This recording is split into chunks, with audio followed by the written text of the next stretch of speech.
Sebuah video di akun YouTube menampilkan seorang turis Jepang yang diduga diperas oleh seorang polisi di Jembrana, Bali. Belum diketahui pasti kapan terjadi kejadian tersebut. Video berdurasi 3 menit 16 detik itu diunggah oleh akun YouTube Style Kenji pada 30 Desember 2019 lalu. Namun video itu menjadi viral dan diperbincangkan warga. Dalam video itu, tampak seorang polisi memberhentikan seorang turis Jepang yang sedang mengendarai sepeda motor bernomor polisi DK3762FO.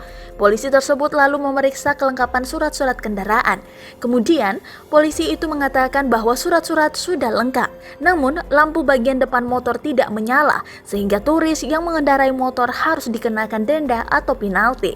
Dalam bahasa Inggris, polisi tersebut meminta uang sebesar 1 juta rupiah sebagai uang penalti. Awalnya turis Jepang itu memberikan uang 100.000, namun oknum polisi tetap meminta 1 juta rupiah. Beberapa saat kemudian, pengendara itu memberikan uang sebesar 900.000 rupiah. Polisi tersebut kemudian menghitungnya dan berjanji akan membantu turis Jepang tersebut.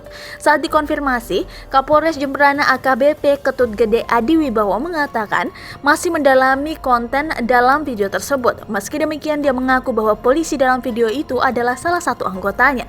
Kini pihaknya masih melakukan pemeriksaan kepada oknum polisi yang ada dalam video tersebut. Menurut Adi, dugaan pemerasan seperti itu tidak bisa dibenarkan.